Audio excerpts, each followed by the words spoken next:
दोस्तों, स्वागत है आपका मेरे इस यूट्यूब चैनल में। वैकेंसी से जुड़े सभी अपडेट को पाने के लिए आप इस चैनल को सब्सक्राइब कर लीजिए। आइए हम लोग आज आरआरबी की तरफ से जो एक न्यू वैकेंसी 2026 में आई है, जिसका अप्लाई डेट आज से चालू हो चुका है, जो 12th पास की वैकेंसी है, उस पर फुल डिटेल पे चर्चा करते हैं। पोस्ट का नाम हम लोग का है असिस्टेंट लोको पायलट। ठीक है, मैं आपको सारे जो पॉइंट्स वाइज लिख के लाया हूँ, जितने भी इसमें इंपॉर्टेंट नोटिस है, आपको फुल डिटेल मिल जाएगा इस वीडियो में। तो जल्दी से इस वीडियो को कंप्लीट करते हैं। असिस्टेंट लोको पायलट समझ लीजिएगा, लोको पायलट जो होता है ट्रेन का ड्राइवर, ठीक है, लोको पायलट बोलते हैं उसको, तो उसका असिस्टेंट के रूप में आपको काम करना है। रेलवे में ट्रेन चलाने वाले लोको पायलट की सहायक का पद निकला है। कुल वैकेंसी 11,127 पोस्ट में निकला। 11,127 बहुत ही बड़ी वैकेंसी है ये 12th पास के लिए। रेलवे रिक्रूटमेंट बोर्ड आरआरबी की तरफ से निकला है। इसका अप्लाई डेट देख लीजिए 15 मई, मतलब आज। अग अब अगर आज देख रहे हैं 15 मई को, तो आज 15 मई है, आज इसका अप्लाई चालू हो चुका है और 14 जून तक लास्ट डेट है, 1 महीना टाइम दिया गया है। फी पेमेंट का लास्ट डेट है 16 जून को। ठीक है, 16 जून तक आप फी पेमेंट कर सकते हैं लास्ट में। करेक्शन विंडो आपका 17 से 26 जून तक खुला रहेगा। ऑफिशियल वेबसाइट में अगर आप जाना चाहते हैं तो आरआरबी अप्लाई पोर्टल जो होता है, ऑफिशियल आरआरबी का वेबसाइट है, उसमें जाके आप इसमें चेक कर सकते हैं। एलिजिबिलिटी क्राइटेरिया क्या रहने वाली है, आइए हम लोग थोड़ा सा ध्यान देते हैं कि क्या क्या योग्यताएं चाहिए हमें इस वैकेंसी को भरने के लिए। ठीक है, इसमें से कोई एक होना चाहिए, कोई एक डिग्री आपके पास 10th प्लस आईटीआई होना चाहिए। ठीक है ना, 3 साल का इंजीनियरिंग होना चाहिए, या तो बीई या बीटेक का होना चाहिए। मतलब इसमें से कोई एक अगर आप हैं, आप आईआईटी किए हैं या बीटेक किए हैं या 3 साल का इंजीनियरिंग का डिप्लोमा किए हैं, कोई भी चीज किए हैं इसमें से कोई एक, तो आप आराम से भर सकते हैं। मिनिमम एज 18 साल का है और मैक्सिमम एज 30 साल का है। जो आईटीआई के लिए सबसे अच्छी वैकेंसी रहने वाली, सबसे अच्छी वैकेंसी, जो आईआईटी करके बैठे हुए हैं जो बच्चे। ठीक है, एज रिलैक्सेशन का बात करें अगर, तो ओबीसी को 3 साल का छूट मिल जाएगा, मतलब ओबीसी 33 साल तक का बच्चा भर सकता है और एसटीएससी को 5 साल तक का छूट मिल जाएगा।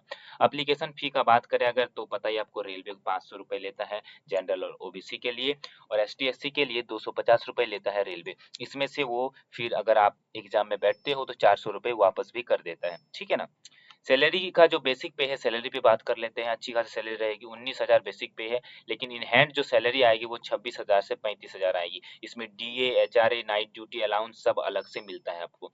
अगर आपकी ड्यूटी नाइट में पड़ गई तो उसके लिए आपको ज्यादा पैसा दिया जाता है। ठीक है ना। सिलेक्शन प्रोसेस क्या है ये थोड़ा सा समझ लेते हैं कि चयन प्रक्रिया क्या है, कैसे चयन होगा।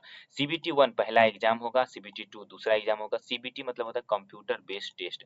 जैसे ओएमआर शीट आप पहले भरते होंगे गोल गोल करके, वो अब कंप्यूटर पे आ गया है, आपको ए बी क्लिक करके बस, ताकि लीक वीक पेपर हो जाता है, इसीलिए सरकारें ऐसी सुविधाएं निकाल रही हैं।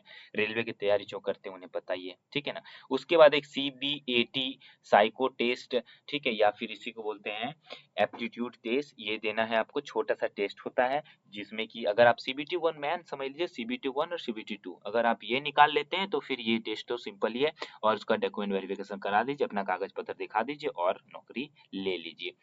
सीबीटी 1 का एग्जाम पैटर्न हम लोग समझ लेते हैं। ठीक है ना। सीबीटी 1 में क्या क्या रहेगा, आप लोग का सब्जेक्ट मैथ, मैथ से 20 गो क्वेश्चन, रीजनिंग, रीजनिंग से 20 गो क्वेश्चन, और साइंस से 20 गो क्वेश्चन, और करंट अफेयर से 10 गो क्वेश्चन। जिस बच्चे को जीके वगैरह हार्ड लगता है उसके लिए सबसे अच्छा वैकेंसी है ये। टोटल 75 क्वेश्चन, 60 मिनट का टाइम। ठीक है।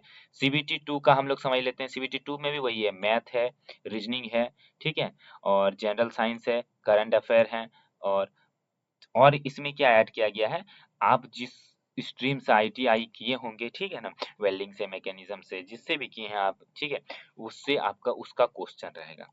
ठीक, तो आप जिससे आईटीआई किए हैं, जिन जोन सा डिग्री आपके पास है, उसका क्वेश्चन रहेगा। लगभग 2 घंटा 30 मिनट टाइम दिया जाता है।